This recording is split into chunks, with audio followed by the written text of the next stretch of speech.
Jared Polin, FroKnowsPhoto.com, and I'm here at Alan's Camera today to try and build the best possible starting camera kit with the most lenses and the best body that we can, except on a budget. The budget today is $1,000 cash. Now, $1,000 is a lot of money, but to get started off, let's see what we can find in the used department to see how far we can take this $1,000. Starting off, the first thing that I want to look at is what is the best camera body all around that we can find here used. Now, of course, stocks are limited when it comes to used gear depending on where you look.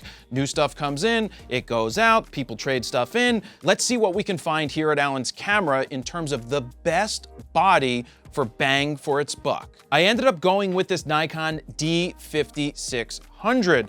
Now, the reason I went with the Nikon is because I think that this was the best option between the Nikons and Canons that were used that isn't the best of the best body or the much cheaper versions. There was a D3400, but I don't feel that that is the best place to go for this particular budget. That's a really cool camera if you have a kid who's just starting out and you want to give them a basic starter DSLR, that one could start. It would be a good place, but a D5200, because it's slightly older, actually more than slightly older than the 5600, I didn't think it would give us the best bang for its buck. Now, the D5600 sells new for $600 for the body only, and they have the body used for $449.99.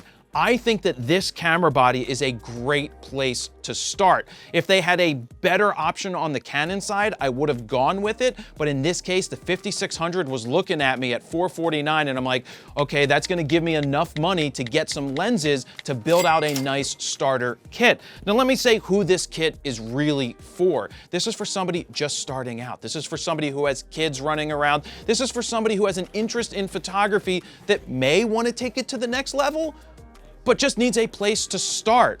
When I first started shooting film, I had one camera and one lens, and that was it. And I started from there. Now, for $1,000 this kit, to get a good starting point at $449.99, this is a great start. You're gonna get photos, and you actually are gonna get some video out of this camera if you're looking to do that. So this, best bang for its buck for our $1,000 budget. Next up, what good is a body if you don't have some glass to put on it? Now, I could have gone with an 18-55 kit lens, but we all know that kit lenses are not the greatest thing since sliced bread. Of course, if you need to start with it, that's fine, but in our budget, I want to try and get the best lens possible, and in this case, they have a used 17-50 2.8 EXDC OS from Sigma. This is going to give you a 25.5 to roughly 70 millimeter equivalent on a crop sensor, but you're getting a 2.8. And for this price, the price is $279.99. So you add the $279.99 to our $449.99, we're at $729.98. The reason I'm getting you into a 2.8 lens right off the bat is because I know it's going to be much easier to get better results with a 2.8 versus having an 18-55, and it fits the budget. So I rather splurge a little bit on this 2.8 lens than have extra money at the end to spend on random accessories, because it's all about the glass. Glass, glass, glass, glass, glass. So that's why I was glad to find this one used in the store. So now that we have the body as well as a good starting lens in the 17-50 2.8 Sigma, I wanted to see if we could get a prime lens to fit in our budget that would be good for portraits or super low light situations, or to give you the ability to be a little more creative. And I was able to find a 50 1.8G from Nikon. This is super inexpensive used. It's $159.99. That keeps us in the budget because now we're at $889.97 spent, and we already have two lenses and a really good body that you can grow with over time. The 50-1.8 is going to be great for portraits. I know we have a 17-50 that's a 2.8, so we already have a 50 millimeter in that equivalent, but that's a 2.8. If you want to do portraits, You can shoot these at 1.8 and get a little more creative, especially for not a lot of money. $159.99 to get creative with this. This is gonna be really great in your kit. You have the 17-50 2.8, you have the D5600. This is gonna go on there to allow you to be more creative.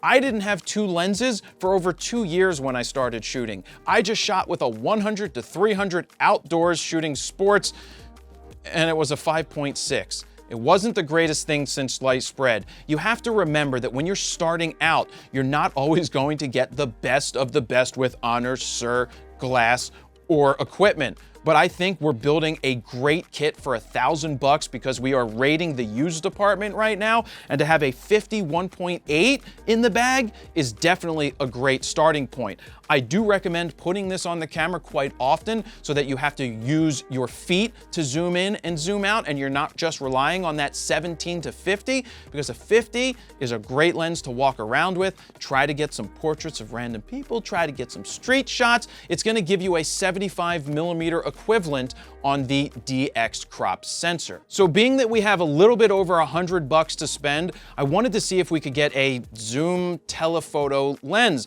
Ideally, I would like to go with a 70-200 2.8, but if you could find a Sigma or a Tamron, one of those used in any version, you're still looking at $500-600.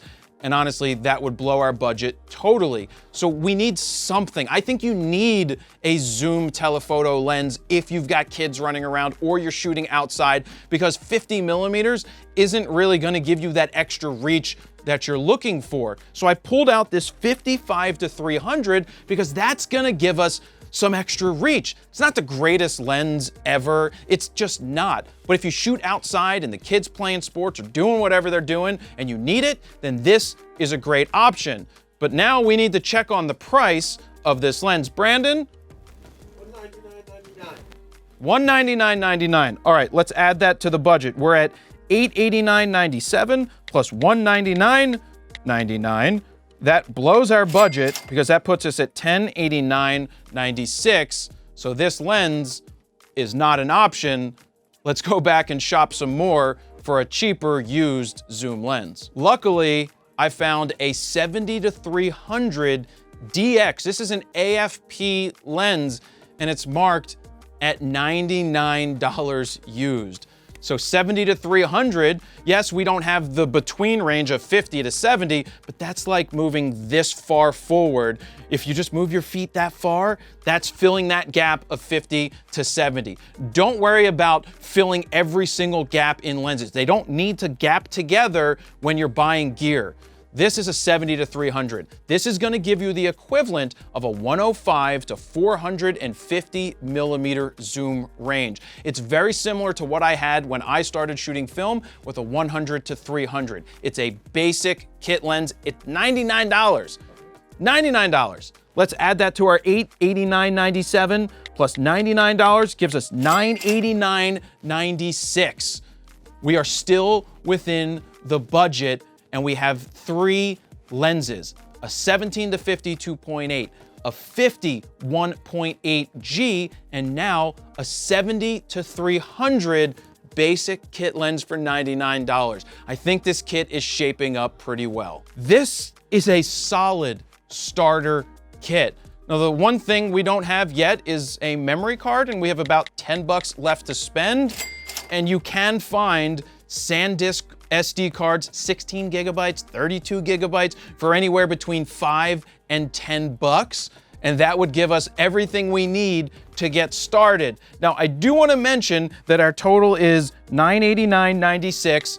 Add the memory card, you're at right around $1,000. Now, we're not talking about tax at this point. So we're just talking about what could $1,000 in gear get us. We're calling it before tax, and this is the setup. What a great body to start with 3 lenses. You can get creative with the 51.8. You can do jobs with a 17-50. You can shoot this indoors to give you a nice all-around lens for getting those wide angles to a little bit of zoom. And then if you need to be outside and shoot with the 70-300, this is gonna allow you to reach out and get some of those photos that of course you couldn't have gotten if you didn't have a long lens like this. This is a great starter kit, but if we were to buy it all new, what would the price be? The D5600 new, body only, $599.99. The 17 to 50 2.8, $369.99. The 50 1.8, $199.99. And the 70 to 300 comes in at $349.99 new. And that's non-VR, by the way. It doesn't have the vibration reduction, but if you wanted to get that, it would add more money and it would blow our budget. The total for everything, $1,519.96 if you were to buy all of this new. We paid $989.96 for everything you see here, which means we saved $530 by buying all of this used today at Allen's from the used department. So I think we did a fantastic job based off of the gear that was in stock used. Deciding to go with the Nikon versus going with the Canon was only because I loved the option we got with this body. It's a newer body, and I think there's room to grow into the future, especially if you want to shoot video. This is just a much better option than something like a D5200 or a D3400, and look what it allowed us to purchase. So if you'd like to check out Allen's Camera and their used department, go to allenscamera.com, or you could call them at 215-547-2841 and just ask for the Fro price. So if you had $1,000 to spend on building a basic starter kit, what would it include? Leave some comments down below, and don't forget to like, share, comment, and subscribe, and that's where I'll leave it. Jared Polin, FroKnowsPhoto.com. See ya.